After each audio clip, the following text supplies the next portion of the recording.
Jó, hát én is nagy tisztelettel és szeretettel köszöntök mindenkit. Nos, tehát a magyar hagyománynak ez a mostani alkalmammal, ugye, mint azt lehet tudni, azt szeretném körbejárni egy kicsit, és talán nagyon örülök is, hogy erre alkalmam adódik, hogy maga ez a javas vonal, ez hogyan alakult ki, hiszen két részre kell választani a dolgot. Egy részről, az egyik részben röviden arról szeretnék beszélni, hogy egyáltalán mit tudunk a javasokról, ami konkrétan a múltból, a hagyomány, néprajz és egyéb forrásokból tudunk róla, ami nem sok, ezt hamar le fogjuk zárni, ezt a részét. És a másikat pedig azt tulajdonképpen arról szeretnék egy kicsit beszélni, hogy hogyan is alakult ki, és hogyan lett tulajdonképpen ez a javas mozgalom most egy ilyen újdonsült mozgalom, hogyan élet fel, ha szabad így mondanom, a javasság fogalma, és ennek mik voltak a kritériumai, illetve hogy hogyan illeszkedik bele abba a vonalba, abba a hagyomány vonalba, amit mi a magyarokról gondolunk. És ez a kettő talán majd egy teljes képet ad a javasság kérdésköréről. Hát amit tudunk róla, ez az egyik első része, az nem sok. Tulajdonképpen azért nem sok, mert maga a fogalom az nagyon határozottan tetten érhető, megmaradt, a néprajz ismeri, a hagyomány tud róla, úgyis, mint javas, úgyis, mint javos, úgyis, mint javasasszonyok, főleg az utóbbi pár száz évben. Tehát maga a fogalom az azt lehet mondani, hogy ismert a hagyományból, de ugyanakkor az a tevékenység, hogy ők mit csináltak, milyen módon jutottak például a tudáshoz, hogyan szerezték azokat az ismereteket, amikkel rendelkeztek, egyáltalán honnan vették azt, hogy ők gyakorlatilag egy olyan korban, amikor ugye még nem létezett orvoslás, a modern értelembe vett orvoslás, és a királyi fizikusok voltak azok jobbára, akik valamennyire ismerték, akkor is a hippokratészi, tehát a humorálpatológiát, ugye a Galénusz-féle humorálpatológiát művelték ezek a királyi fizikusok. Tehát abban az időben, amikor még azt lehet mondani, hogy tényleg az a kiépült gyógyászati rendszer, ami ma van, hát ez nem létezett. Tehát mindenképpen valamilyen formában meg lehetett oldva az, hogy adott esetben egy település, egy falu, egy kisebb közösségnek a ügyes-bajos dolgait intézhették ezek a javasok, jobbára elsődlegesen nyilván a gyógyítással foglalkozhattak, másodlagosan pedig a jóslással, maga ugye a név mind a kettőt jelenti. Jelenti magát például a javas szernek, javas szer, tehát az egy gyógyszer is tulajdonképpen, ha így nézzük. Tehát ezekben a kis közösségekben ezek a javasok valamilyen úton, módon jutottak ehhez a tudáshoz, akár önfejlődés, tehát tapasztalás útján, akár valamiféle átadás útján, erről semmiféle információnk nincs. Lényegében, amit tudunk róluk, az az, hogy voltak, és nagy valószínűséggel ezeknek a kisebb közösségeknek azokat a feladatait látták el, ahol valaki bajba volt, legyen az akár egészségügyi vagy más jellegű probléma, akkor ezek a javasok lehettek azok, akik, mint a fogalom is jelzi, valamiféle javaslatot tudtak mondani azokra a problémákra, amik ott felmerültek. Ezekről nincs adat, semmiféle adat nincs, valójában a néprajz nem sok mindent tud vele kezdeni, mert nem egy élő hagyomány, nem egy olyan hagyomány, ami a mai napig is átadódott, és vannak követői, és azok valamiféle rendszert átadnak, vagy valamilyen módon ezt közvetítik. Tehát ez a fogalom azt lehet mondani, hogy tudjuk, hogy volt, de viszont nem tudjuk, hogy igazából véve mit takart. Ez az első része a dolognak. A mostani javaslatban mindazt, amit lehet tudni róla, az gyakorlatilag egy ilyen kis fejezetben ott össze is van foglalva, amit a lexikonok megőriztek róla, hogy mi lehetett ez a javasság kérdésköre. Viszont maga a fogalom az egy olyan gyönyörű szép fogalom, tehát egy annyira beszédes, annyira tartalmas, annyira magyar, annyira kifejező fogalom, olyan sokféle árnyalata van, hogy mindenképpen egyrészt egészen biztosan, hogy egy eredeti magyar, abban az értelemben, tehát, hogy az eredetiség alatt azt értem, hogy egy működő magyar fogalomról volt szó. Másrészt pedig mindenképpen érdemes arra, hogy megőrizzük, sőt, hát tovább megyek, arra is érdemes, hogy esetleg megtöltsük tartalommal, és megpróbáljuk kitalálni, hogy mik lehettek ezek a javasok. Annak ellenére, hogy tudjuk, hogy ma van orvostudomány, nagyon szépen, mit tudom én, milyen eredményekkel, meg talán nincs is rá szükség, mert a lelki problémákra vannak pszichológusok, tehát szépen le van osztva, hogy ki mire felügyel. Ennek ellenére egy olyan szép szó, hogy annak idején emlékszem, amikor azon gondolkodtam, hogy tulajdonképpen a magyar hagyományba, hogy lehetne valahogy a magyar hagyományt gazdagabbá tenni, hogy tudnám, egész pontosan úgy jelent meg ez a kérdés, hogy tudnám visszaadni azt, hogy magyar vagyok, hogy tudnám ezt valahogy kompenzálni, hogy ide születtem és ezen a nyelven beszélek. Akkor minden felé a fogalom felé terelt, és minden valahogy ezt akarta, hogy ezzel a fogalommal kezdjek el foglalkozni, és ennek kapcsán indult el tulajdonképpen az egész a magyarsággal kapcsolatos minden vizsgálódásom. Ez a fogalom generálta azt, hogy nézzek utána például, hogy egyáltalán milyen tradíciót követhettek a magyarok a korai időkben. Tehát milyen tradícióhoz lehet kapcsolni azt a fajta tudást, amivel korábban rendelkeztek. Tehát ez a fogalom volt az, ami generálta az egész folyamatot. Úgyhogy annak ellenére, hogy semmiféle információnk nincs arról, hogy ezek a javasasszonyok korábban milyen tevékenységet végeztek, nyilván ami kicseng ugye maga a szóból, ugye annyit tudunk róluk, de konkrét tények, adatok nincsenek arról, például, hogy mondjuk egy javasasszony az honnan szerezte azt a tudását, amivel rendelkezett.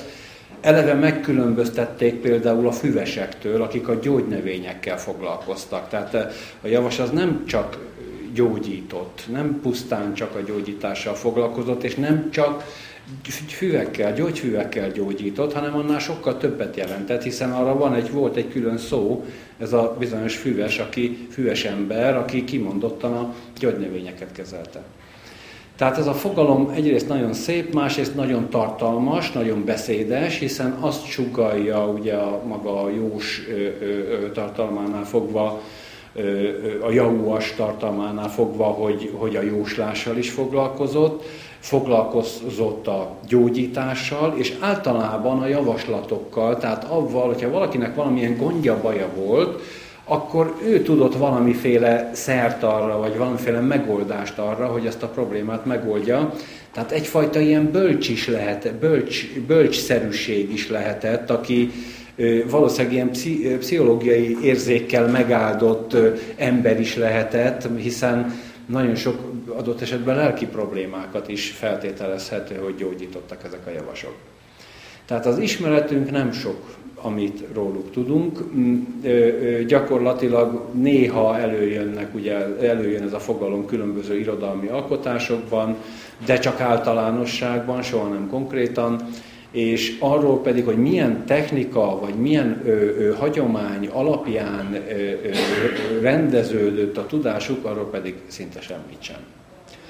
Na most idáig ez egy dolog. Na most amikor a javassággal találkoztam ezzel a fogalommal, és elkezdtem ezen gondolkodni, hogy lehetne tulajdonképpen, hogyha most meg kellene tölteni ezt tartalommal, ezt a fogalmat, akkor merrefele indulnánk, ugye ez a kérdés, ez így merült fel.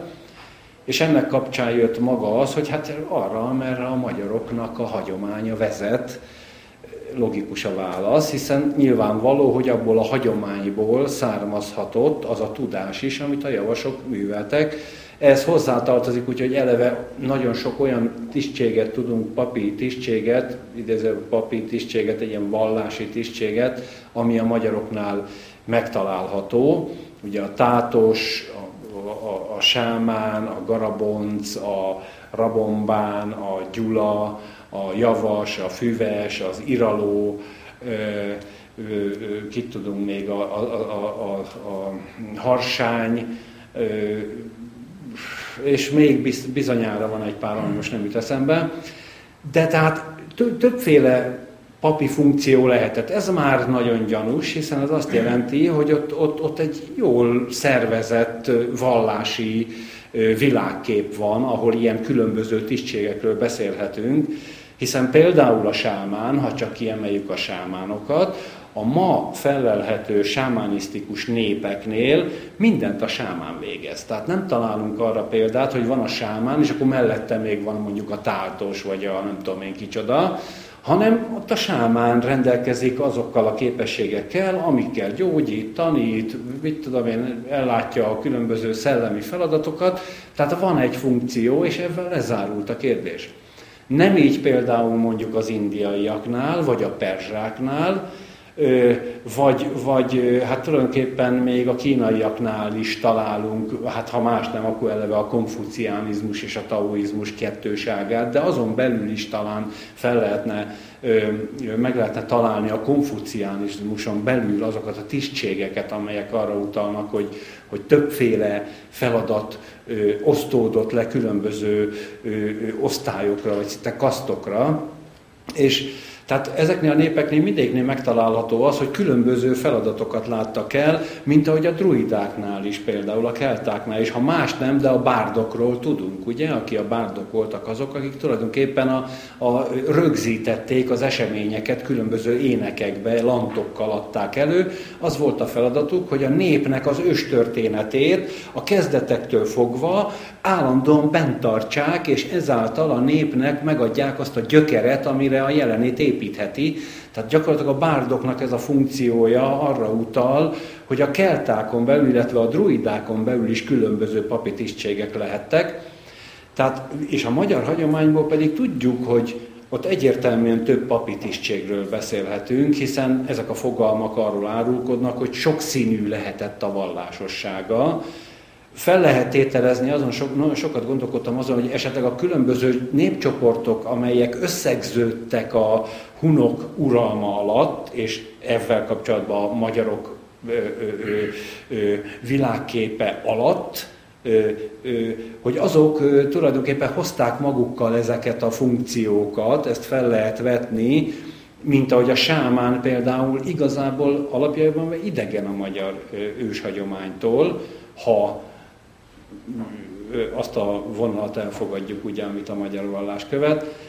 Tehát egészen biztos, hogy bizonyos népek hozták magukkal a maguk sámánjait, és úgy illeszkedtek be abba az áramlásba, amit a hunok vezettek, vagy a hunok vezérlete alatt történt, és elképzelhető más ilyen jellegű papi funkciónak a beilleszkedése a magyar hagyományba. Ez nem zárható ki, mégis ki lehet mondani, hogy sokszínű és sok rétegű, a feladatokat jól elkülönítő vallási rétegződés lehetett a magyarságon belül, vagy a magyarok világképéhez kapcsolódóan. Ha ez így van, akkor ebben külön el kellett helyezni a javasokat, hogy akkor a javasok miben különböztek a tátostól, a garabonctól és a többiektől. Tehát meg kell határozni, hogy mit tudhattak ők, vagy mi volt az ő feladatuk, hiszen talán a legkonkrétabb funkciójuk a javasoknak volt, hiszen ők voltak azok, akik egy adott közösségen belül tulajdonképpen feleltek azért, hogy az egészségért, nem tudom én, a nagy valószínűséggel, mivel ha jósoltak, akkor nagy valószínűséggel a házasságért, az összeadandóknak az egymáshoz alkalmasságáért, mint ahogy mai valaki mondjuk, mit tudom én, a Tibetben vagy Indiában mondjuk össze akarnak házasodni egy fiú meg egy lány, az teljesen természetes, hogy elmennek a lelki vezetőhöz, vagy a mesterhez, vagy annak az irányzatnak a gurujához, ahova tartoznak, és az asztrológiailag megnézi a két egymáshoz valók, vagy nem valók egymáshoz, sőt legtöbbször kitűzi azt az időpontot, amikor érdemes nekik megházasodni. Tehát magyarul azt akarom mondani, hogy sok ilyen feladat lehetett egy közösség életébe, és nagy valószínűséggel a javasok lehettek azok, akik a legközvetlenebb módon ezekkel a sok kis apró dologgal foglalkoztak, ami gondja, baja lehetett egy ilyen közösségen belül az embereknek. Tehát azt lehet mondani, hogy talán a legközelebb éltek tulajdonképpen a közösségen belül, tehát akik ott voltak a közösségen belül, és próbálták a közösség életét valahogy azzal a tudással, amivel rendelkeztek, valahogy megkönnyíteni. Tehát ez a sokrétűség a hagyományban, a magyar hagyományban, ez arra utalhatott, tehát, hogy külön funkcióik lehettek ezeknek a papoknak, és a javasokat, ha be akarjuk ebbe illeszteni, ugye tudjuk, hogy a garaboncok azok tulajdonképpen ilyen tanulók, tehát annyit tudunk róluk, ugye, hogy könyvet használnak, igaz, ez megvan a hagyományban, ha már egy-két ilyen történet van, amikor a könyvből olvassák ki az igéiket, mindenképpen tanulónak számítanak, és azt is tudjuk, hogy vizsgáznak, és a 12 garabonc közül egy elvész, és a többiek pedig felszenteltek lesznek, de nem garaboncok, de nem tudjuk, hogy mik. Nem tudjuk, hogy ott aztán mi történik velük, hogy tátosok lesznek, vagy mágusok, vagy javasok, azt nem tudjuk, de azt tudjuk, hogy megtanulnak nagyon sok mindent, ugye a ráolvasástól kezdve a erőknek a kezeléséig. Gondoljunk bele, ugye szimbolikusan, amikor egy mese, vagy egy történet elmondja, hogy nem tudom én, egy vidéken már nem tudom, évek óta nincs termés, mert mindig elveri a jég, vagy állandóan valamiféle pusztító erő működik, és akkor megérkezik a garabonc, a gazda elmeséli neki, a garabonc leteszteli, hogy a gazda, vagy az a vidék egyáltalán megérdemli-e, hogy segítsen nekik, és akkor ha megérdemli, akkor elkezdi keresni, hogy hol van az az erő, amely ezt a pusztulást okozza, megtalálja a sárkányt, ugye a sárkányt azt elővarázsolja a barlangjából, megfékezi, és elszáll vele, elviszi a sárkányt, és onnantól kezdve azon a vidéken elmúlnak azok a pusztító erők, vagy pusztító jelenségek, amelyek korábban ott működtek. Tehát a garamboncnál ott viszonylag úgy jól el lehet helyezni, hogy egyfajta ilyen erkölcsi, etikai mércét képviselt a garabonc, ugye, mert ugye az első kérdése, hogy kér a gazdától tejet meg kenyeret. Ha a gazda nem ad neki, onnantól kezdve, akkor nem tudom én, akkor elveli a szőlőt, meg minden. De ha ad neki, akkor onnantól kezdve segítőleg lép be a képbe. Ha van sárkány, amely itt a környéken garázdálkodik, azt megfékezi. Ha nincs sárkány, akkor a gazdának megmutatja, hogy hol talál kincset. Tehát mindenféleképpen egy ilyen erkölcsi mércét jelez a garabonc, és ahol azt látja, hogy erkölcsileg rosszul áll a széna, ott ellentétes műveletet végez. Ha azt látja, hogy minden rendben van, akkor ott segít a gazdának, és hát megjutalmazza azért az erkölcsi szintér, vagy azért az erkölcsi alapállásért, amivel rendelkezik az ember. A garaboncra ez szinte világos a kép, hogy varázslással összefügg a garabonc tevékenysége, az nem csak a bon szónak a megjelenéséből tudható, hanem abból is tudható, abból nagyon ismert történetből, ugye amikor fölveszi a parasztember, megy a szekérrel, fölveszi a garaboncot, és akkor a garabonc elalszik, a könyvét a parasztember kiveszi a táskájából, felolvas belőle, ugye, hogy fölmegyünk, és akkor egyszer csak a szekér megy fölfele, és emelkednek föl, és már kétségbe van esve a paraszt, hogy mi lesz ebből, és akkor már nem is tudom, hogy van a történet, de a lényeg az, hogy a lemegyünköt, ha mondja később a garabonc, hogyha anélkül becsukta volna a könyvet, hogy a lemegyünköt mondta volna, akkor bizony össze-vissza törték volna magukat. Tehát magyarul a varázslásos elem az mindenképpen jelen van a garaboncnál. A javasnál ez a varázslásos elem az nincs jelen, ott inkább, ha be kell illesztenünk ebbe a hierarchiába, akkor ott inkább valamiféle az az embernek az érzése, az intuíciója, ha csak úgy általánosságban foglalkozik a kérdéssel, hogy mintha a természetnek az ismerete, a természet ritmikájának, a természet gazdagságának az ismerete lenne a javasoknak a tudása. Ugye ebből fakadhat a jóslási képesség, hogy ismerik azokat a mozgásokat, amelyek a természetben zajlanak, illetve a gyógyítási képesség, hogy ismerik a természet patikáját. Tehát olyan képzete van az embernek a javasokról, mint hogyha mondjuk a garaboncok, akik kaptak egy képzést a hagyományból, kaptak egy képzést a hagyomány tudásából, azok úgy letelepednének valahol, mondjuk egy faluba, vagy egy közösségbe, és onnantól kezdve annak a közösségnek a jólétéért tevékenykednének. Ez az első ilyen intuíciója az embernek, amikor a javas kérdéskört végig gondolja. Ugyanakkor az ismert, hogy ennél lényegesen összetettebb irányba mentünk el, amikor ezt a javas mozgalmat felvállaltuk, hiszen két feladatnak kell megfelelni tulajdonképpen egy ilyen helyzetben. Az egyik feladat, hogy legyen egy állandó önképzési lehetőség, amely arra utalhat, hogy ezek a javasok állandó önképzésben voltak. Tehát mindig mentek valamiféle megismerési úton, tehát egyre többet tudtak, miáltal egyre jobban tudtak javasolni, mondjuk, egyre jobban tudtak gyógyítani. Tehát kell legyen benne egy olyan elem, amely egy önképzésre utalhat, egy fejlődésre utalhat, ez az egyik aspektusa a dolognak. A másik aspektusa pedig az, hogy ennek a önképzésnek kell valahol legyen egy olyan része, amelyik viszont az átadásról szól, tehát ahol a realizált, megvalósított állapotokat valahogy hasznosítani tudja, nyilván az embertársai, a közössége javára, tehát abba a közegbe, ahol él, annak a javára. Ez a két aspektus meg kell, hogy legyen, hiszen nem képzelhető el egy olyan bölcs ember, vagy egy olyan javas, egy közösséget szellemileg vezető, de legalábbis gyógyító és javaslatokkal ellátó ember nem képzelhető el, hogy ne legyen benne egy állandó fejlődés, ahol állandóan képzi magát.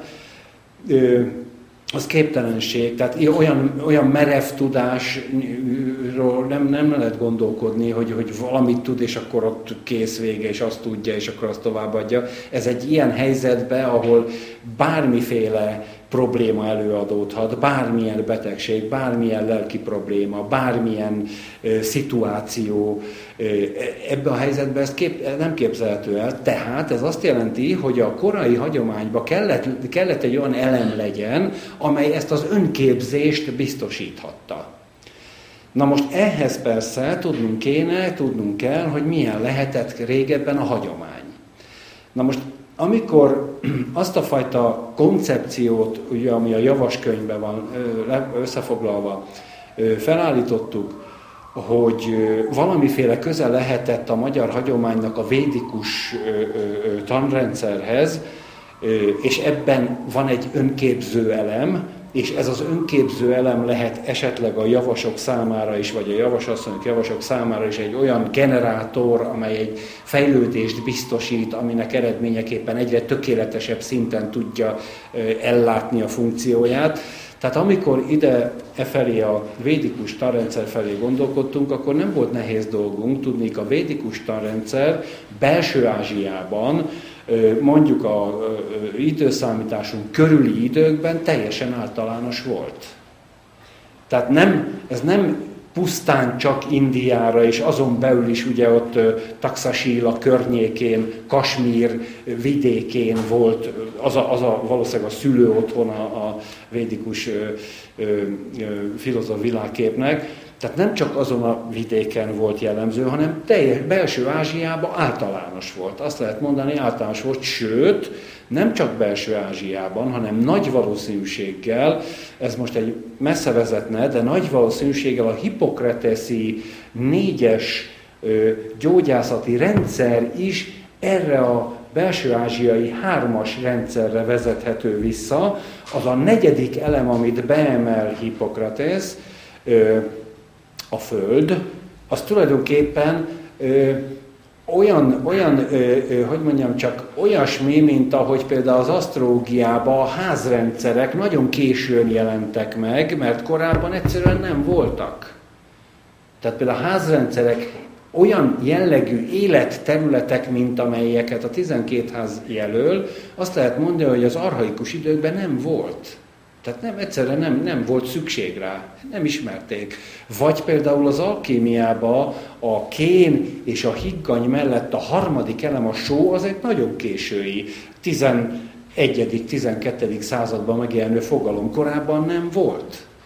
Tehát az érdekes, hogy nagy valószínűséggel a hippokrateszi tanrendszer is a 4. elemként ugye beveszi Hippokratész a Földet, nem mintha ő nem ismerné a ajurvédikus alapokra épülő, a védikus gyógyászatot, hiszen tudjuk jól, hogy Hippokratész túl azon, hogy ő egyiptomi gyógyító papoktól, Aszklépiosztól származik, azon túl ő 12 évig Indiában élt.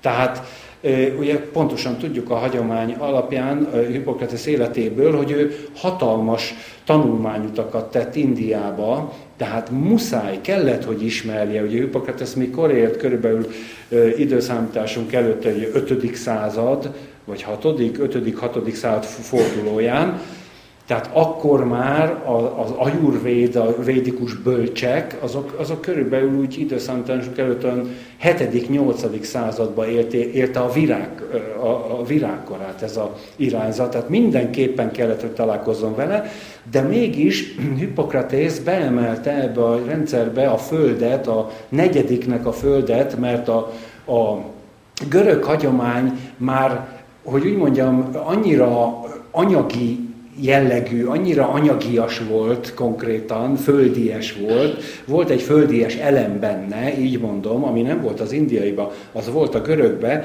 tehát, hogy úgy mondjam, szükségszerűen egészítette Kijevvel a 4. elemmel.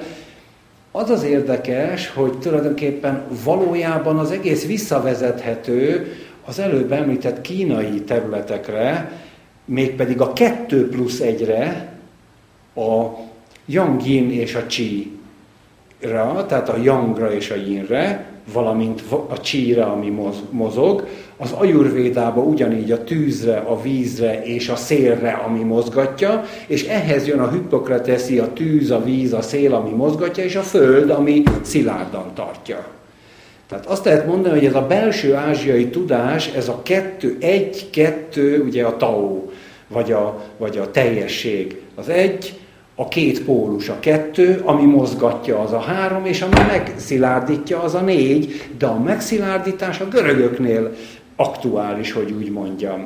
Korábban azokon a területeken a taoista, illetve a indiai és a belső-ázsiai területeken ez a földszerűség még hiányzott.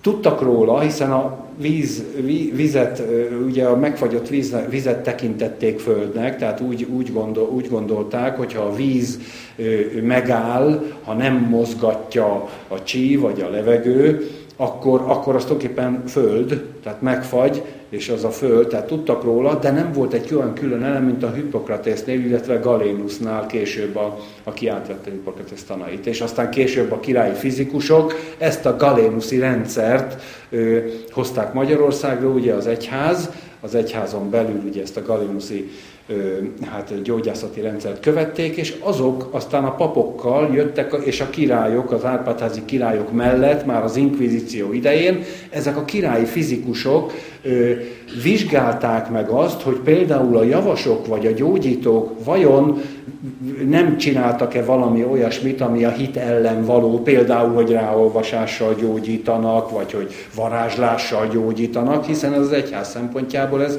elfogadhatatlan volt. Tehát voltak ezek a királyi fizikusok, akik a galénuszi rendszer alapján próbálták felülbírálni azt, hogy a nép körébe gyógyító nagy valószínűséggel javasok, azok nem vétettek-e a gyógyításukkal a hit ellen. Na most tehát visszatérve a vezérfonalhoz, kellett legyen egy olyan tradicionális gyökér, amelyben megvan az a fajta önfejlesztő rendszer, ami arra szolgál, hogy az ember állandó jelleggel tovább és tovább és tovább tudjon lépni, amiből fakad egy gyümölcs, amit másoknak tovább tud adni. Minél fejlettebb vagyok, annál többet tudok továbbadni. Minél tökéletesebb vagyok, annál jobban látom a hibákat, mások hibáit, mások betegségeit, mások lelki okait, betegségek lelki okait, egyebet. Tehát ez a kettőnek együtt kell legyen egy dinamikus önfejlődés, és az ebből fakadó gyógyítás, átadás és minden egyéb. Tehát ennek a kettőnek együtt kell legyen. Az a rendszer, ami ma is, de a galénusziba is, tehát az egész vonulatban megvan, hogy tulajdonképpen megtanulnak egy gyógyítást és kész, ez a rendszer halott. Ez nem működik. Ez nem, ilyen nincs. Hogy az orvos megtanulja az egyetemen a lehetőségeket, és onnantól kezdve nincs továbbképzés, egyáltalán nincs kapcsolatban a tevékenysége a lelki fejlődésével, hanem ez két külön terület, vagyis egyrészt gyógyító, másrészt pedig egy ember, aki nem, hogy mondjam, csak nincs benne fejlődésre készség, hanem egy átlagember, de gyógyít, tehát ez egy abszurditás. Tehát a kettőnek együtt kell menni. Nem véletlenül mondja például Hippokratész, hogy a jó gyógyító egyben a legjobb filozófus is. Ebben benne van az, hogy a jó gyógyító egyben állandóan fejlődik, állandóan gondolkodik, állandóan az élet értelmét próbálja megtalálni, és tehát van egy dinamizmus az életébe, és ez a dinamizmus segíti odáig, hogy egyre nagyobb és nagyobb tudással rendelkezik. Ezt kellett biztosítani ahhoz, hogy a javas fogalom az biztos talajon álljon. Ehhez pedig azt kellett tenni, hogy visszanyúlni egy olyan rendszerhez, ami belső Ázsiában jelen lehetett, hiszen azt tagadhatatlan, hogy a magyarok abból az irányból jönnek, ezt Szkítiából jönnek, ez nem lehet, legszívesebben letagadnák ezt is valahonnan a Jeges-tenger felől, valahol a halszagú rokon képnek megfelelően valahogy a föntről, északról, minél messzebb mindenféle civilizációtól, valami kis gyűjtögető, rovarevő, kis csapat, aki nem tudom én micsoda, de hát ez azért tudjuk, hogy nem megy, tehát ezt senki nem fogadja el, bármennyire is próbálják ezt beadni a Hunfalvi féle, Budens féle, hát ilyen politikailag elkötelezett jó emberek. Tehát nem volt nehéz visszavezetni tulajdonképpen oda, hogyha ezek belső Ázsiában megnézzük, milyen tanrendszer lehetett mondjuk például, mit tudom én, a honfoglalás előtt mondjuk egy 5-600 ezer évvel, annyi telhetett el körülbelül, hogy mire ugye a Kárpát-medencébe érkeznek. Ha ott megnézzük, hogy milyen tanrendszer lehetett, abban a pillanatban rátalálunk tulajdonképpen az ajurvédára, vagy annak valamilyen változatára, hiszen a burjátoknál is, meg nem tudom, a mongoloknál is, meg a tibetieknél is egy-egy változata szerepel, nem véletlen az, hogy a ajurvédának például a Tibetben a gyüsi változata nem ugyanaz, majdnem ugyanaz, alapjaiban ugyanaz, de mégsem ugyanaz, mert mások a növények, mások ugye tibeti fennsíkon egész más dolgok nőnek meg, értelemszerűen az állati gyógyszerek nagyon nagy szerepet kapnak, hiszen az állatok ott vannak a fennsíkon, de nagyon sok növény nincs ott a fennsíkon. Nyilván a mediterrán növényeket a tibetiek nem nagyon favorizálják, hiszen az náluk nincsen. Tehát átalakul gyűsivé, ahogy átalakul a burjátoknál is a megfelelő, adott klímára megfelelő és jellemző növényvilágú gyógyrendszerré, de az alapja ugyanaz marad. Mi az alapja ezeknek, ami aztán ugye a javas mozgalomnak, lehet így mondani, a javas mozgalomnak az alapja is lett, az, hogy kezdettől fogva, ősidőktől fogva a tanrendszer lényege abban foglalható össze, hogy ezek az elemek, amelyek az egészség vagy betegség természetét adják, ezek attól függnek, hogy egészséget vagy betegséget okoznak, hogy diszharmónia vagy harmónia irányába működnek. Ez az alapja. Ebben van egy fejlődési lehetőség. A fejlődési lehetőség az, hogy az orvos egyre nagyobb harmóniába tudja rendezni azokat az elemeket, amiből az ember lelkileg, testileg, mindenféle értelemben áll. Vagyis ő magában, a gyógyító magában reprodukálni tudja a tökéletes állapotot, valamilyen szintű tökéletes állapotot, tehát azt tudja mondani, hogy bizony vannak olyan helyzetek, amikor ez a betegség nem fordul elő. Vagyis mikor fordul elő? Amikor ez és ez nincs jelen, ez és ez a fajta egyensúly nincs jelen. Tehát magából kiindulva látja át azokat a problémákat, amelyek a környezetében felmerülnek.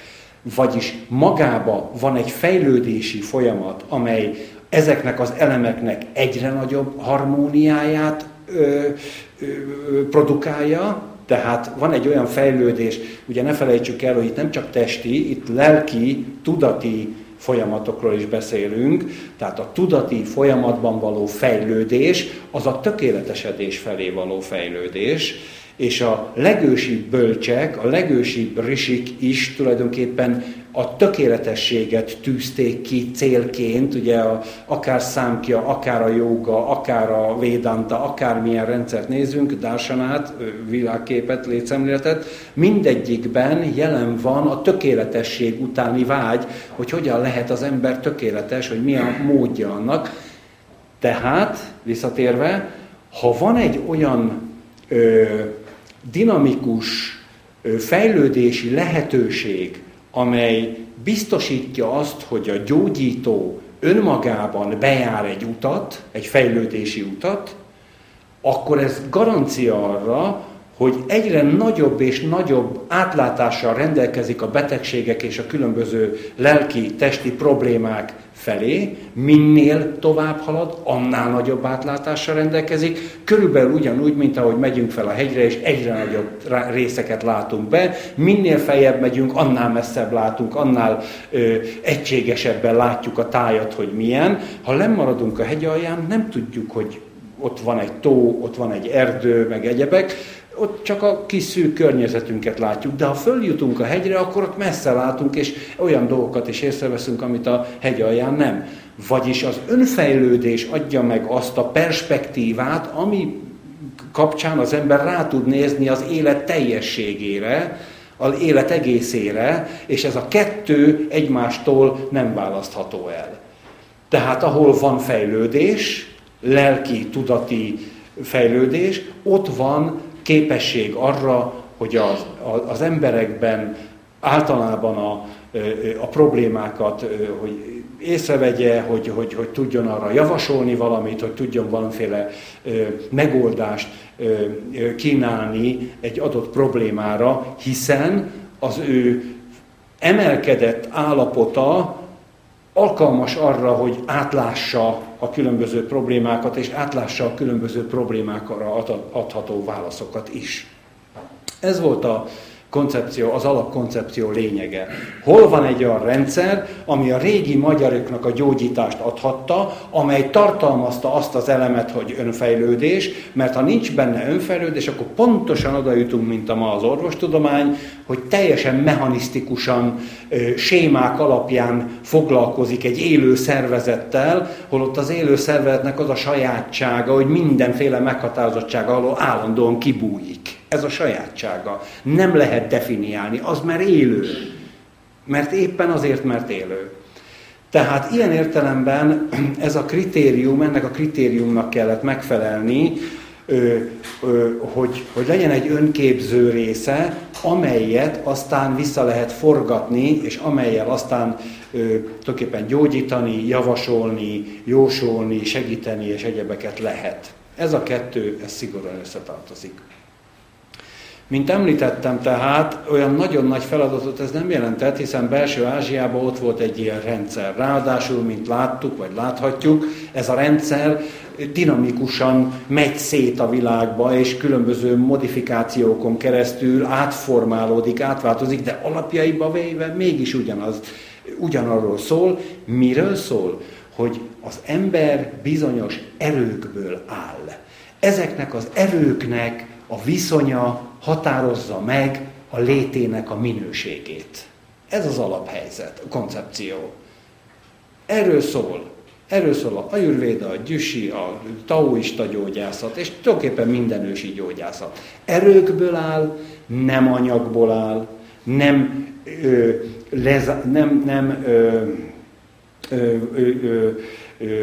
önmagában valós atomokból, hanem folyamatokból, történésekből, változásokból áll, örökösen változik, örökösen módosuló folyamból áll, tehát nincsenek sémák, amelyekkel ezek leírhatók, hanem mindig az adott folyamatnak a természetét kell megismerni, és arra kell megtalálni a gyógyírt, arra a speciális helyzetre, ezért nem lehet sémákkal dolgozni.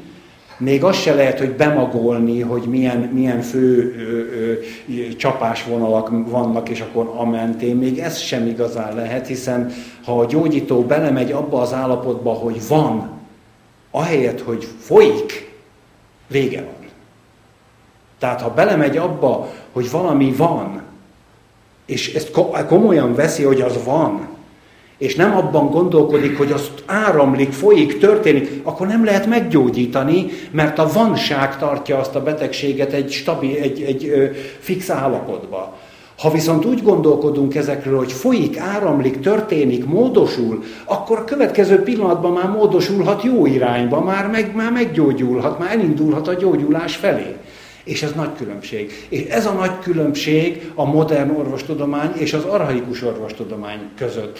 Az archaikus orvostudomány beleértve a taoizmust, az ajurvédát, a gyüsit, még a Hippokrateszit is, hiszen ő is nedvekről beszél, amelyek valamilyen viszonyban vannak egymással, és az által a Galénuszt, aki átveszi, őt is beleértve, sőt, még más görög irányzatokat is beleértve, mindegyik azt állítja, hogy az ember valamilyen, ugye például Hippokratész nedveknek nevezte, humornak nevezte, mert hogy érzékeltesse, hogy nem megfogható, nem valami fix dolog, hanem valami változó, valami módosuló elem adja az alkatrészét az embernek, tehát nem valami stabil dolog, hanem valami megfoghatatlan, nedvek, ugye humor, vagy pedig ugye ami dósák, ugye ezt mondják rá a szanszkritul, a dósa azt jelenti, hogy ártók, semmit nem mondunk vele, azt mondjuk, hogy ártók, egy folyamatban az ártók kerültek túlsúlyra, csak ennyit mondunk. Tehát a lényeg, amit mondani akarok ebből kifolyólag, tehát, hogy mindegyik hagyomány alapú gyógyászat erre épült, hogy az ember erőkből, energiákból, humor, nedvekből, vagy áramlásokból áll, és az áramlásban résztvevő elemek viszonya határozza meg, hogy valami egészséges vagy beteg, harmonikus vagy diszharmonikus, kellemes vagy kellemetlen, jó vagy rossz. Na most innentől kezdve végül is azért mondom, hogy olyan nagyon nagy feladat nem volt a dolog, hiszen belső Ázsiában ez a fajta ajurvédikus gyógyászatra hasonlító gyógyászat általános volt. Akár merre nézünk, mindenhol ennek az alapjait megtaláljuk.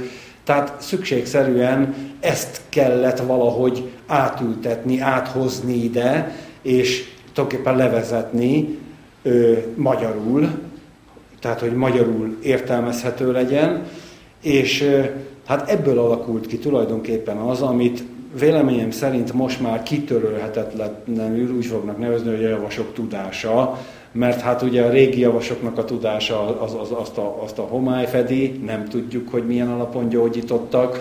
Ez a javas eszme pedig, amit mi képviselünk, ez meg véleményem szerint egyre jobban kezd be ívódni a magyar köztudatba, talán már így is mondhatom. Azt mondhatná valaki, hogy mi értelme van, amikor ugye a modern orvostudomány ma már gyakorlatilag milyen szép eredményeket produkál, de vissza kell utalnom az előbbiekre, az értelme abban van, hogy míg a modern orvostudomány kiszolgáltatott, a betegeket egy kiszolgáltatott munkadarabnak tekinti, és ezért tulajdonképpen nem is jut tulajdonképpen sokra vele, még akkor is, ha ideig, óráig nagyon sok betegséget meg tudnak gyógyítani. De alapjaiban véve igazából nem az az elem hiányzik belőle, amit a természetgyógyászatok adnak hozzá, és nem véletlen ma az emberek többsége, körülbelül azt lehet mondani, hogy 50-50%-a Annyira hisz a modern gyógyászatba, mint amennyire a természetgyógyászatba. Még azok is, akik anyagelvűek, tehát teljesen materialista világképűek, még azokba is felmerül, ha egy betegség van, egy betegségbe esnek, hogy nem valamilyen természetgyógyászati módszert kellene választani. Tehát ez a dilemma abban a pillanatban, hogy valaki beteg lesz, ez azonnal előjön. Tehát igazából a modern orvostudományban senki nem bízik. És azért nem bízik senki, mert persze elmegy, mert hát mit csináljon, elmegy, ugye, de alapján nem bízik. Tehát ott van benne, hogy azért természetgyógyászt is meg kéne kérdezni, vagy meg kéne próbálni. Látok ilyen embereket, akik adott esetben egy rákos betegség esetén elmennek a természetgyógyászathoz, és ez aztán mindent összekavarnak magukba ezzel, mert egyfelől ott a határozatot ki kell venni, szét kell vágni, szét kell trancsírozni, be kell sugarazni, mindent adni kell. Másfelől pedig ugye mindenféle búzacsírát igyon, meg mit tudom én miket, mindenféle ilyen össze-vissza dolgokat hall a természetgyógyászoktól, mert ott sincs rendszer, nincs egy egységes rendszer, de az emberek többségében ott van ez a fele-fele, vagyis azt akarom ezzel mondani, hogy azért nem felesleges egy több száz vagy több ezer éves gyógyítási rendszert behozni a modern orvostudomány mellé, mert az modern orvostudomány alapjaiban a szemlélete miatt ragaszkodnia kell ehhez, hogy a betegség van. Mert anyagból van. Mert anyag alapú. Ezért a betegség van. A természetgyógyászat pedig éppen mert nem anyag alapú szemléletben gondolkodik, hanem vagy valamilyen erőben van, vagy valamiben, ezért mindig is eltér a hivatalos gyógyászattól. Ha a hivatalos gyógyászat mondjuk áttérne, feladná ezt az anyag alapúságát, abban a pillanatban ugye szétesne, mert az akadémikus tudásnak az az alapja, hogy a világ objektíve létezik. Hogy van. Tehát, hogy anyagból van. Éppen ezért tud felépülni egy olyan tudományág, nem csak egy, minden tudományág, amely erre a vanságra épül. Most, amikor kiderül, hogy még sincs, ez egy nagyon érdekes helyzet, mert a tudomány alól kihúzták a szőnyeget. Még van tudomány, mert ugye tartja magát, és hát tudományos akadémiák vannak, meg ott jó fizetések vannak, meg ott egymást furkálják, meg kifúrják, befúrják, behozzák, kitolják, szóval megy a történés, de alapjaiba véve már kihúzta alulunk hogy mondjam, csak a alapját, mert ugye kiderült, hogy most itt a 20. században, hogy nincs olyan, hogy anyag, nincs olyan. Attól függ, hogy micsoda, hogy honnan nézzük, meg attól függ, hogy gyorsítják, milyen gyorsaságra gyorsítják fel az anyagot az ütköztetéskor, attól függ, hogy milyen kis részecskét kapunk. Tehát nincs vége valahol, hogy na, elérkeztünk a legkisebb részecskéhez, és ez az anyag. Nincs ilyen. Ez megszűnt. Érdekes lesz, hogy egyébként, hogy mi lesz a tudománnyal. Ez egy nagyon izgalmas kérdés.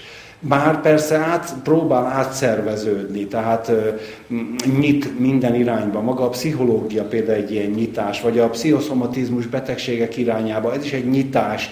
Próbál nyitni, mert érzi, hogy abba a masszív, merev, materialista világképben nem maradhat meg, mert akkor ott abba bele merevedik, és összetörik, és vége. Tehát próbál nyitni, de hogy mire építi majd fel azokat a fixa ideákat, amelyeket a tudomány úgy kinyilatkoztat, és olyan nagy, hát hogy mondjam, csak igazságokként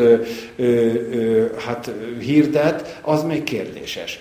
Vagyis azt akartam mondani tehát, hogy amíg a modern orvostudomány ebben a vanságban szenved, addig van létjogosultsága annak, hogy a természetgyógyászat, és ezen belül például a javasgyógyászat, tehát a javas elvekre épülő gyógyászat igenis benn legyen, mert ez mutat rá arra, hogy a betegségek nem vannak, hanem történnek, folynak, áramlanak. Egy aktuális történés, ami bárhogy máshogy lehet a következő pillanatban. Avval, ha azt mondom, hogy egy betegség van, ezzel a létezését adom meg a magának a betegségnek. Tulajdonképpen maga a betegség szerez magának a létbe létfeltételeket. Tehát beeszi magát a létbe maga a betegség azáltal, hogy azt mondom, hogy van, hogy beteg.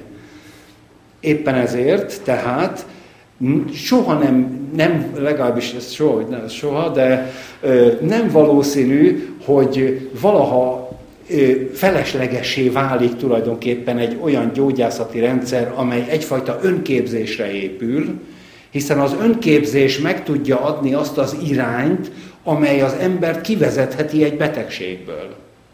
És nem is úgy, hogy megmondom, hogy mit csinálj, hogy meggyógyulj, hanem megmondom, hogy merre kell fejlődj ahhoz, hogy meggyógyulj.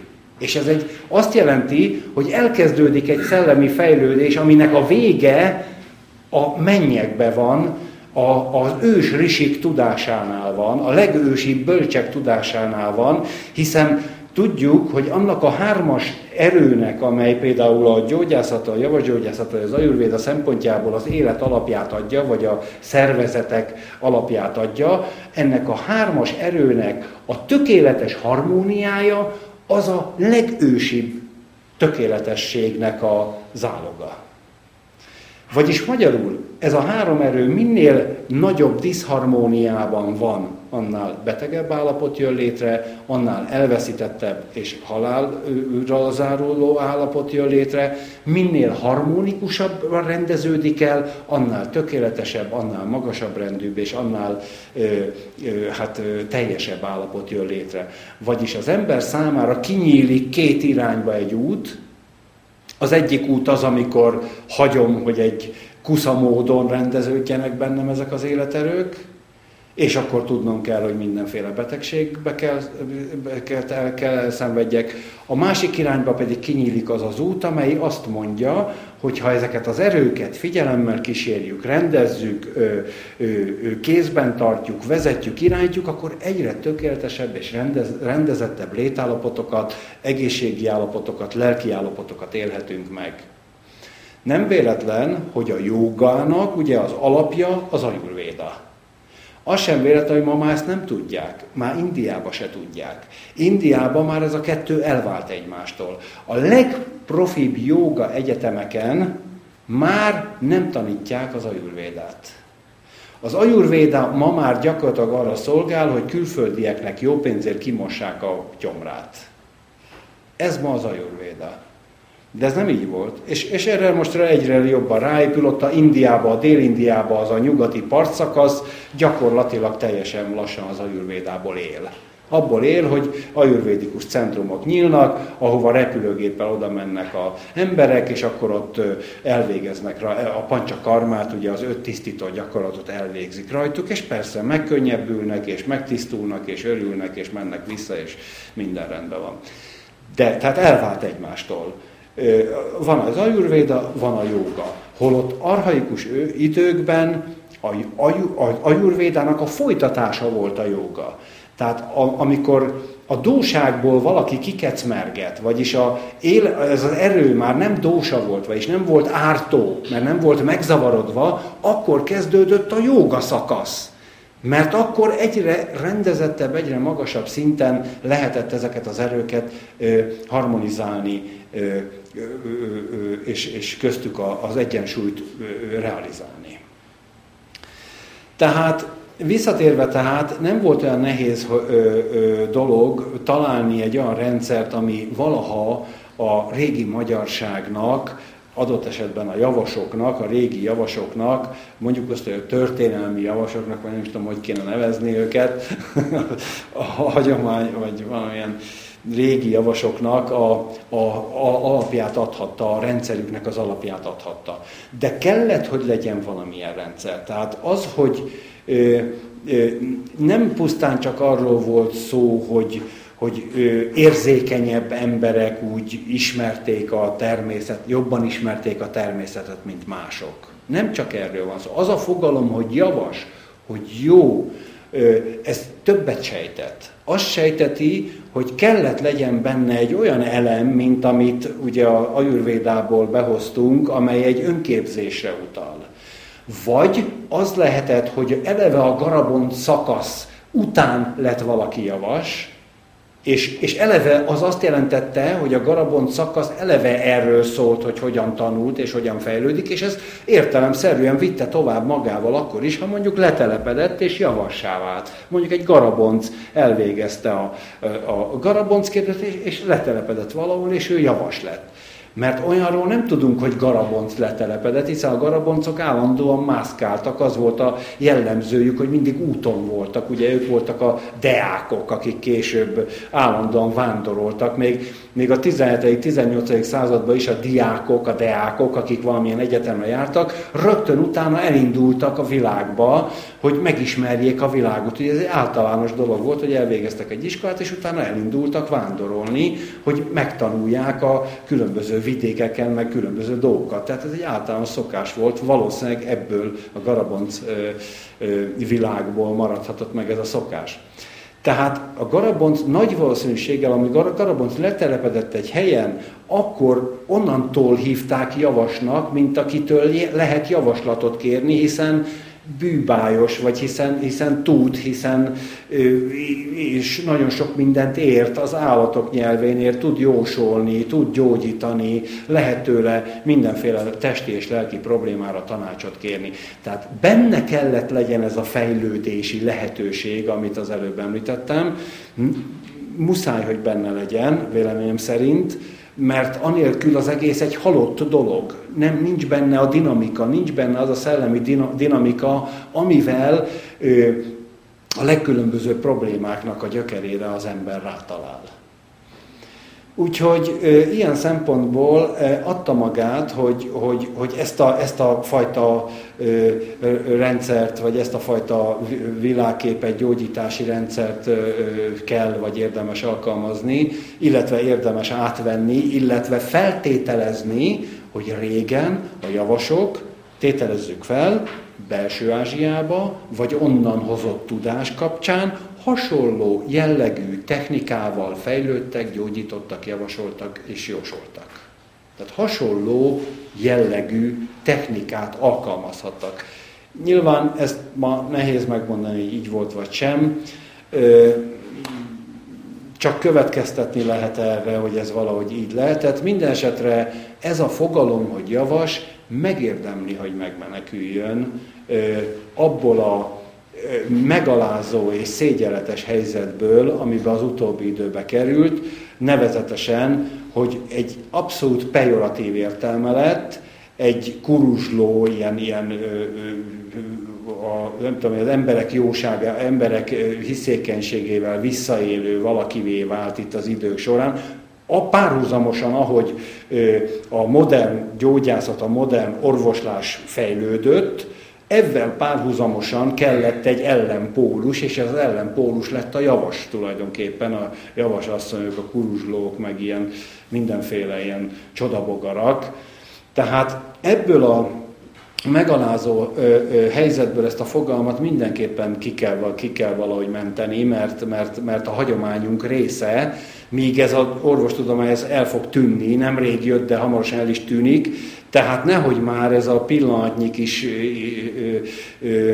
történés itt elsodorja az egyik legszebb magyar fogalmat, a legszebb őseink legszebb fogalmát, ez nem lenne jó. Tehát ezért is tulajdonképpen vesekedtünk neki annak, hogy ezt a javas fogalmat valamilyen módon megtöltjük tartalommal. Lehetett tudni, hogy nem lesz könnyű. Mai napig is lehet tudni. Éppen most adtunk be egy pályázatot, amit visszadobtak, mert azt mondták, hogy úgy, hogy javas, úgy nem. Itt tartunk. Tehát úgy nem. Odaírhatnánk, hogy bármit, de azt, hogy javas, azt nem. Mert azt nem. Nem lehet meg, nem tudják megmondani, miért nem, mert hát ugye miért nem? Hát ez is egy szó, mint bármelyik másik szó, de azt nem. Egyszer ejtettem ki egy televízióba azt, hogy javas. Úgy kirúgták a szerkesztőt, aki behívott, mint annak a rendje. Nem vicc? RTL Klub. Tehát szóval itt tartunk ezzel a dologgal, és ez tűrhetetlen. És ezért volt tulajdonképpen az, hogy lehetett tudni, hogy milyen ellen erőket ébreszt fel ez a fogalom, ezt lehetett tudni, de nem baj, mi ráérünk. A javas fogalom az régi, majd el van 1-2 évig, és akkor majd kiderül, hogy folyamatosságot képvisel. Ez a gyógyászat pedig el fog tűnni, mert előbb-utóbb át kell, hogy alakuljon, mert ez a gyógyászat egy olyan világképhez csatlakozik, kapcsolódik, ami már megszűnt. Ez 1666-tól mondjuk, hogy Newtonnak a klasszikus mechanikáját vegyük alapul, ugye arra tulajdonképpen az adta meg az alaphangot ennek a materialisztikus világképnek. 1666-tól kb. 1930-ig ez a világkép volt a trend, ez a világkép növekedett egyre. De 1920-tól pedig már lehet tudni, hogy ez a világkép megszűnőben van. Ez kifut. Az más kérdés, hogy tulajdonképpen az embereknek a léthez való szellemi alapállása az nagyon lassan követi tulajdonképpen a világkép változását. Tehát gyakorlatilag ennek a 300 évnek az eredménye az, hogy ma az emberek materialisták. Mert fokozatosan egyre inkább azok lettek, azt csináltak belőlük, mert azt hitte az emberiség, hogy itt van valami anyag, amire lehet építeni, de kiderült, hogy nincs. Viszont a materializmus az emberekben még megvan. Hosszú idő kell elteljen, hogy 1920-as, 30-as, 40-es években indult relativizmus eljusson az emberekig, de ha el fog jutni, az is tulajdonképpen csak a nihilizmust hozza el, tehát az embereket a nihilizmus irányába viszi, mert akkor azt mondja, hogy hát már anyag sincs. Hát Isten már rég nincs, ugye, azt már Nietzsche kimondta, szellem az ugye már nincs, mert már anyag sincs, hát akkor semmi sincs. Kész. Nincs értelme az életnek. Semmi értelme nincs, semmi sincs, kész. Ez a nihilizmus. És onnantól kezdve mindegy, hogy megöli, vagy elveszi tőle, vagy nincsen erkölcs, nincs semmi, ami az embert egy erkölcsös életbe tartsa. Tehát egyszerűen ez a fajta nihilizmus jön. De az az ősi tanítás, amit a javasok felébresztettek, álmából, mert hiszen azt lehet mondani, hogy már ez pár száz éve itt a Kárpát-medencében nem divat, nem művelik, de amit felébresztettünk, ez lesz akkor is. És ez akkor is fog működni, amikor azt mondjuk, hát semmi nincs, dehogy nincs. Vannak azok az erők, amelyek állandóan itt működnek bennünk, és mi tőlünk függ, hogy működnek, mert mi magunk vagyunk azok, akiknek ezeknek az erőknek a útját, a pályáját, a viszonyulási rendszerét megszabjuk azzal, ahogy beszélünk, élünk, felkelünk, lefekszünk. Tehát mi magunk szabályozzuk ezeknek az erőknek a működését. Valóban, ha azt nézzük, hogy mi az, ami ebből önmagában van, azt mondjuk, hogy semmi. Semmi nincs önmagában. Milyen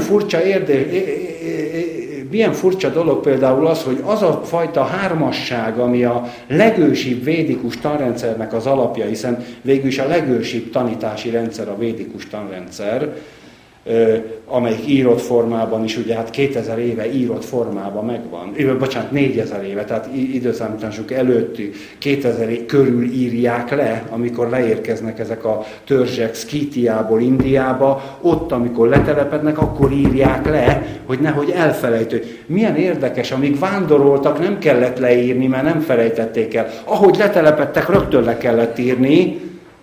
Milyen furcsa és érdekes dolog ez.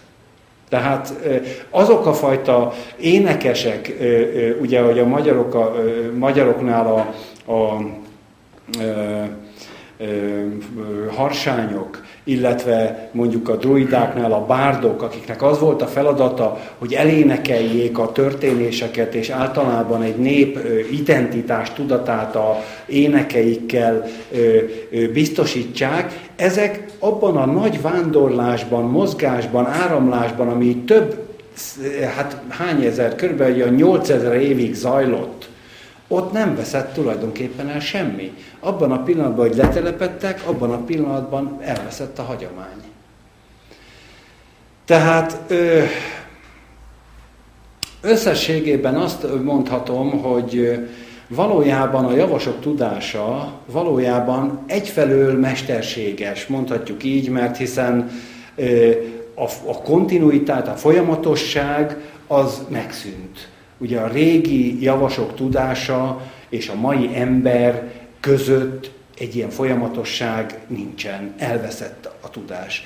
Ami szerintünk, ugye, mert amikor helyreállítottuk ezt, akkor azt mondhatjuk, hogy szerintünk ez volt, de nem biztos, hát ezt abszolút nem lehet 100%-ra mondani. Véleményem szerint így volt, de akár máshogy is lehetett, de egy biztos, hogy az a rendszer, amit javas rendszerként, tehát javas gyógyászat, illetve javas szellemi útként definiáltunk, az megfelel annak a kritériumnak, hogy benne van egy fejlődési lehetőség, mert egyre magasabb szinten lehet az energiákat önmagunkba kezelni, figyelni, egyre jobban rájön az ember, hogy milyen pici kis dolgokon múlik az egészség. Hogy milyen apró kis dolgok, csak annyi, hogy melegebb a víz télen, mint nyáron, ennyi kis kész.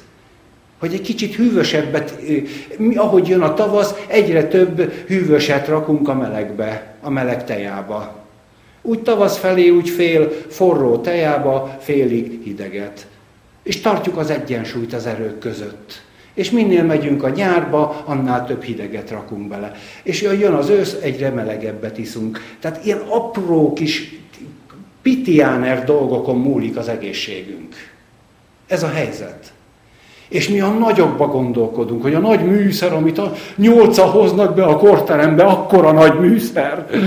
Micsoda nagy tudás, Istenem! Már bocsánat, hogy ez hülyéskedem ebben a témával, mert ez szomorú dolog, de hát azért hadd nevessünk egy picit rajta.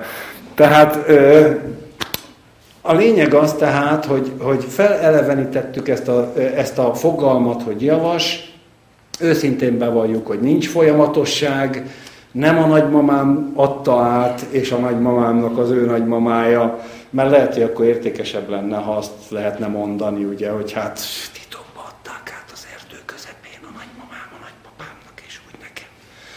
De nem ez a helyzet, hanem ez egy tulajdonképpen mesterségesen létrehozott, nagy valószínűséggel a ősi tudást lefedő rendszer, ami Belső-Ázsiában általános volt, a magyarok Belső-Ázsiából jöttek, nagy valószínűséggel ott ezt művelték, és tulajdonképpen így módon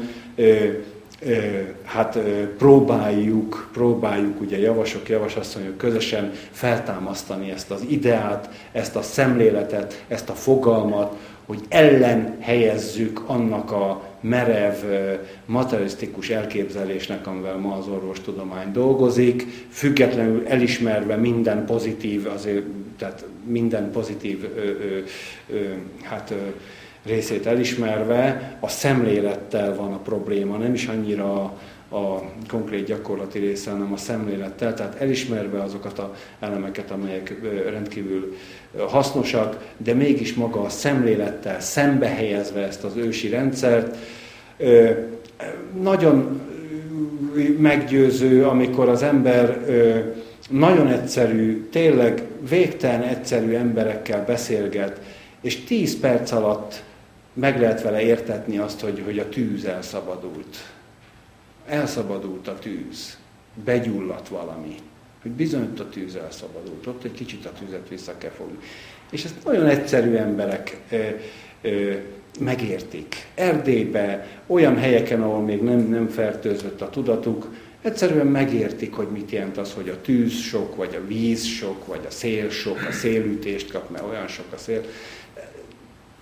Tehát valójában hosszú idő el fog szerintem még telni, ahogy minket magunkat ismerem, még ez tételesen bizonyítva lesz, hogy a magyar néprajzban ezek az elemek konkrétan felelhetők. Ez még hosszú kutatás, kellenek majd olyan emberek, akik kutatók, típusok, akik odaülnek, akár a Hoppál-féle hagyaték mellé, ugye, mert ha jól tudom, akkor a Hoppál Mihály felajánlotta az anyagát, a kutatási anyagát, hogy ilyen szempontból kutathatjuk, javas szempontból kutathatjuk. És biztos eljönnek majd azok az emberek, akik ezt elkezdik kutatni, feldolgozzák, és kimutatják, hogy igenis az ajurvédikus szemlélet, vagy legalábbis az a javas gyógyász szemlélet, igenis kimutatható a népi gyógyászatban. Igenis A népi gyógyászat emlékezete őrzi azokat az elemeket, amelyek összecsengenek a régi ajurvédikus vagy a belső-ázsiai gyógymóddal. El fognak jönni ezek az emberek, és egyszer ki fogják mutatni, hogy ez így van. Mi nem vagyunk azok a nagy kutató típusok, akik ott ülünk és vizsgálgatjuk, hogy így van vagy nem így van, de lesz olyan, akinek majd ez a feladata, egy jó szűz, vagy egy jó baktípus, egy jó, aki szereti a konkrét anyagi vizsgálhatóságot, az majd beleássa magát, és ki fogja mutatni, hogy igazunk van, mert igenis, bár van egy nagy űr a régi javasok és az új javasok között, ez tény, nincs folyamatosság, nincs kontinuitás, de mégis remélhetőleg azt a rendszert működtetjük, azt a rendszert ébresztettük fel, amelyik nagy valószínűséggel a régi javasok tudását teszi lehetővé. Ha ne talán tévedtünk, akkor a legnagyobb problémánk az lesz, hogy egy pár ember tökéletesedett. Istenem, hát ennél nagyobb baj ne legyen. Mert ha mondjuk tévedtük, és mégsem ez volt a régi javasok tudása, hát Istenem, akkor egy-két ember rendelkezik olyan tudással, amivel a védikus bölcs risik, az ajurvédikus gyógyítók és a gyűsi tibeti mesterei rendelkeztek. Hát ez a legrosszabb, ami történhet. Ennél rosszabb nem történhet meg ebbe a vonatkozásba. De véleményem szerint nem tévedünk.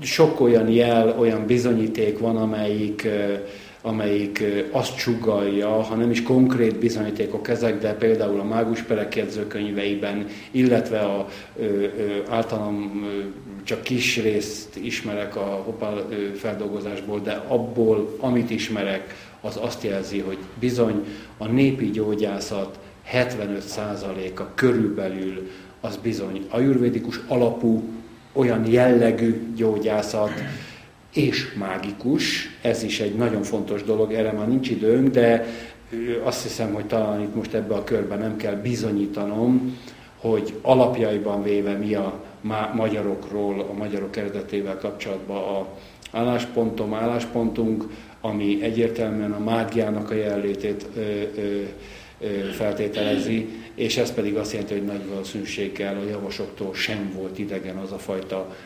ráolvasásos gyógyítási technika, az a fajta lelki segítség, amikor néhány mondattal, néhány jó szóval, néhány találó megjegyzéssel a páciensnek, idézőjelben most a segítségre szorulónak a tudatába helyezett instrukcióval, vagy mágikus erejű mondattal lehet operálni, és hát bizonyára ennek is szerepe volt a javasok szempontjából. Tehát ugye el tudom képzelni, hogy régen egy ilyen faluban, akik fölkeresték a javast, milyen érdekes, ezt hadd meséljem el búcsúzó záró akkordként, mert már lejárt az időnk, amikor annak idején, még 93-ban úgy döntöttem, hogy hát az úszóról valami más vidékre költözöm, akkor ide Kesztyölcre költözöm, és mit tesz a sors, pont azt a házat vettem meg, aki tulajdonképpen a falu javasa volt, hát lehet így mondani. Nem így mondták ők, mert ők tótok, és hát ilyen szempontból nem annyira a magyar hagyomány őrzőinek tekinthetők, de egy a lényeg, hogy a Füves néni, az a néni, aki egyébként rossz híre volt, mert fiatal korában ledér volt, de öreg korára nagy tudója lett a füveknek, olajoknak, meg egyebeknek. Tehát magyarul a padlásról, amikor lerámoltam, olyan finom olajakat találtam, amit a néni csinált, és amit meg is találtam a növényeket, hogy miből aztán. Tehát mit tesz a sors? Pont egy olyan helyre kerültem, amikor megvettem, akkor derült ki, mert a néni meghalt, és a fia adta el a házat, tehát nem nagyon mondott ilyesmiket, csak a padlásról aztán, amikor megtaláltam a szállított növényeket, olajakat, meg mindent, akkor kezdtem el nyomozni, hogy ki is volt a néni. Lényeg a falu végén persze, olyan helyen, ahova nem hallatszik el a templom harang, ez az egyetlen hely az egész faluba egyébként, A templom harang nem, pedig azért ez nem nagy falu, de ugye a völgyek miatt oda nem jön be a harang. Na, itt lakott ez a néni, aki úgy fungál, úgy működött, mint egy javas vagy javasasszony. Tehát lehet tudni, amennyit úgy vissza tudtam kutatni ez ügyben, hogy őt keresték meg, ha valami probléma volt, és ő adott nekik füvet, meg egy-két, és főleg egy-két mondatot. Szóval ez az izgalmas az egészbe, és ez egy újabb dimenziót nyit ki tulajdonképpen a javasság szempontjából, hogy hol találkozik a javas fogalom, avval a mágiával, amit ugye a magyarságnak bizonyos értelemben a alapjának is a magyar vallásban legalábbis ezt állítom. Tehát, hogy a kettő, hogy hol érintkezik, hogy hol van az, hogy a javas tulajdonképpen nem is avval gyógyította, hogy a növényt megcsinálta, hanem avval gyógyította, ahogy elbeszélgetett, ahogy neki elmertek mindent mondani, mert ő kívül állt az egész közösségen. Tehát ő mindig olyan helyzetben volt, hogy el lehetett neki mondani mindent.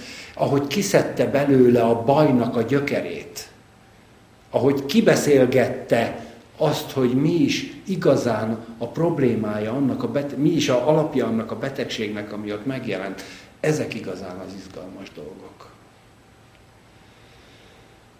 Tehát rövidre zárva a kérdés, a javasok tudását, a javasok tudása a javas könyvben van összefoglalva, mert egyszerűen a régiekről nem tudunk, az újak pedig annak alapján szerzik az információkat a javas tudásról. Hát jelenleg ez van a javasokkal. Köszönöm szépen a figyelmet!